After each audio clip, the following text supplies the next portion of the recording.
Alrighty, guys, welcome to game number 2 in the Acer Team Scored Cup between Acer and Complexity here. Nerchio able to win the first game against the STC and put Acer up 1-0. Now he takes on his next opponent sent out by Complexity. It's going to be QXC, but we have spawning in the bottom right-hand corner a Belshir Vestige, the blue Zerg player. It's Nerchio. And his opponent in the top left, the red Terran player, playing for Complexity. It's QXC. So, QXC most likely watched the game that Nerchio did against the STC in the last one. Again, it's going to be another ZVT, and Nerchio really did. He's known for these very unorthodox play. He's known for weird all-ins, but then he can play you with a macro game. You never know in that situation. And I'm going to be interested to see what QXC does. Looks like he's going to go, yep, Barracks first. So, depends on gas timings, whether he'll be going for a fast factory or, yeah, it's going to be Reaper. With the 11 racks, 12 refinery, that's going to be Reaper there. And 15, looks like it's going to be, yep, a 15 hatch out of Nerchio.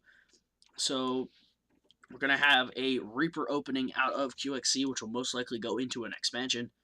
1 racks expand most likely, and it's hatch first out of Nerchio. So, should be getting the pool around 16. 16 should be pool timing. And, okay, it's going to be a 15 pool, nearing 16. Should be getting that 16th very soon, but yeah, there we go. So, there we go. 16. Yep, and let's see what he does here. He's going to throw down the second supply depot here, getting that orbital up. There's the Reaper on the way. Nerchio coming in here. One thing I do want to point out, though, that I've seen in the last game, and I've seen in several times that I've watched Nerchio play, is Nerchio likes, he doesn't drone scout. He solely relies on the Overlord scout, which many pros do. There's nothing wrong with it. But personally, in my personal feelings, I've casted games from Masters, Grandmasters level, all the way down to Bronze League level.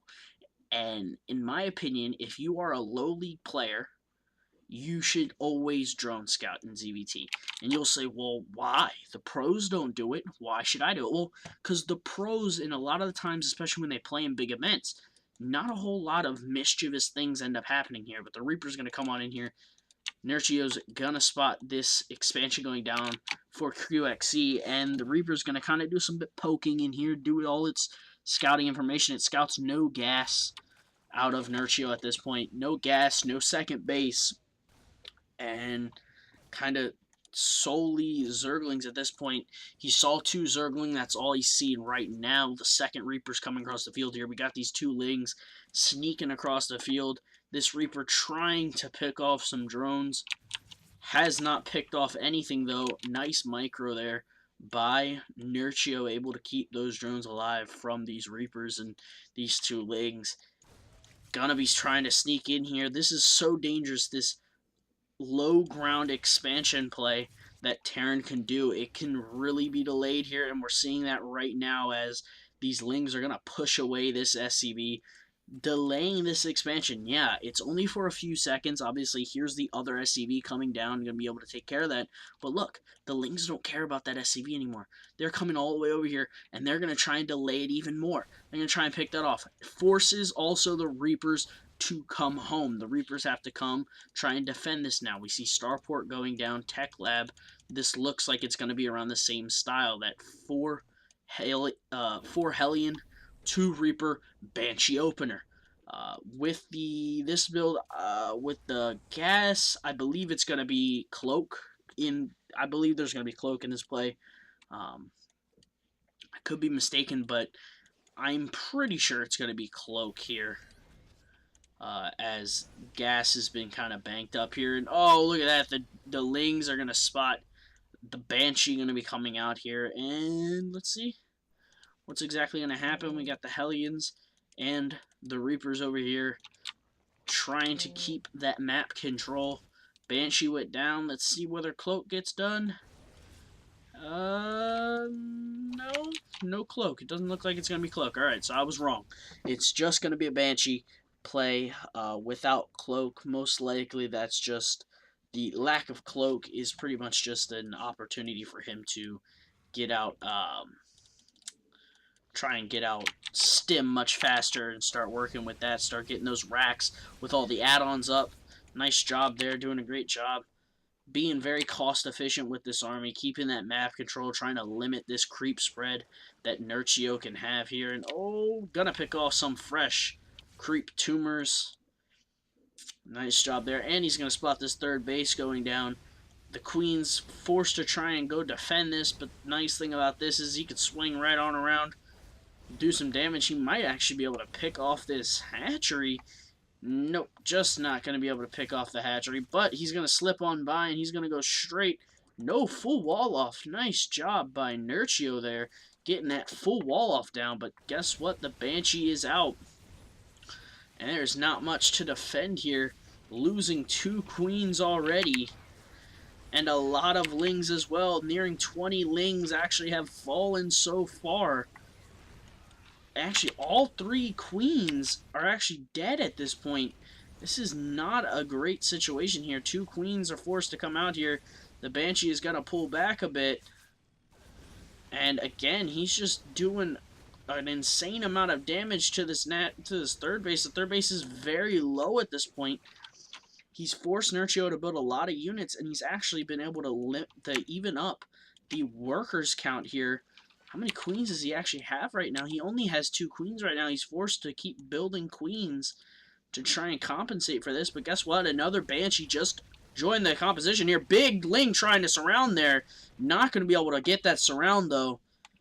And, oh, he's going to try and come in with the queens on the left. Is he going to be able to get the Banshee? No. 14 health. The Banshee is going to slip away, but he's got these queens in perfect position to defend this third base here. 1-1. Nearing completion, and the Spire nearing completion for Nerchio here. And 1-1 is just started for the Terran player. Stim Pack is almost done. Trying to move in, trying to do some damage here, but the Spine Crawler is in a nice position to defend this. He's going to try and move in with the Banshees to the back and try and do some damage with those while he pushes the army back to defend, trying to protect this base here. Oh, is he going to be able to land the creep? And no, just not going to be able to land any creep with that Overlord. Try to get in there and land that creep.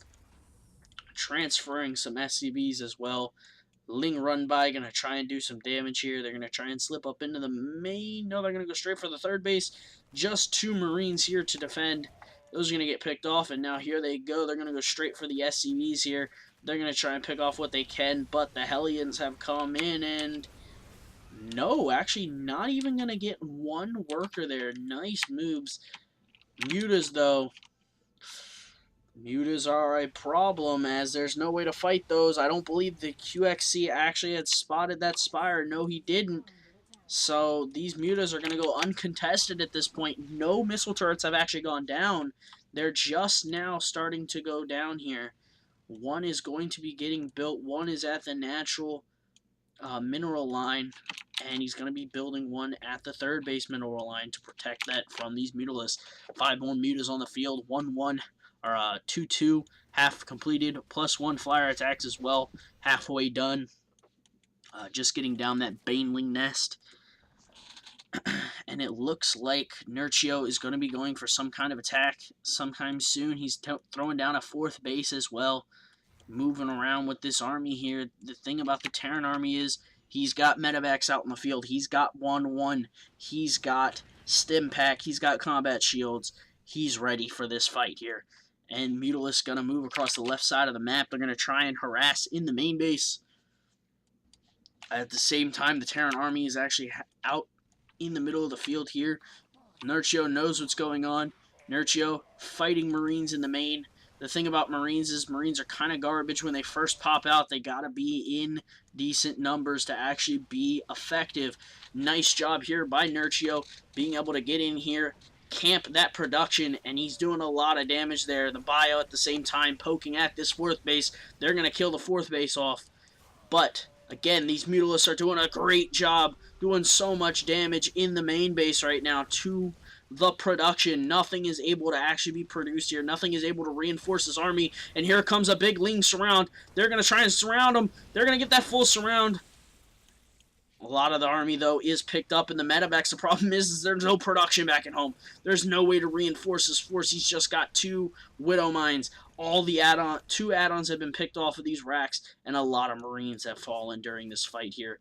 Queen's poking at these medevacs, and a big Ling run by into the natural. This is looking very bad for our Complexity Terran player. I don't know if he's going to be able to do this. A lot of Banelings rolling in.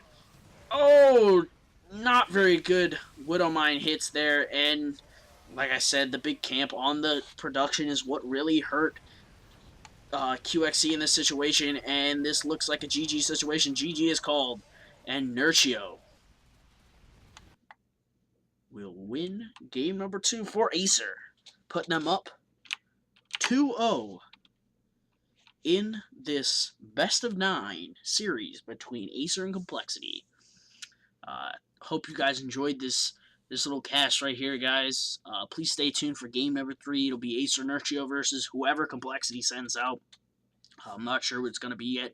Like I said in part 1, I did not watch these games live, so this is a first for you guys and for me. So a lot of the times when I do my cast, I'm able to see the game ahead of time and know what exactly is going to go down. But in this game, don't have a clue what's going to happen. So everything's a big surprise for me as well. So, yeah, again, hope you guys enjoyed it, and stay tuned for game number 3.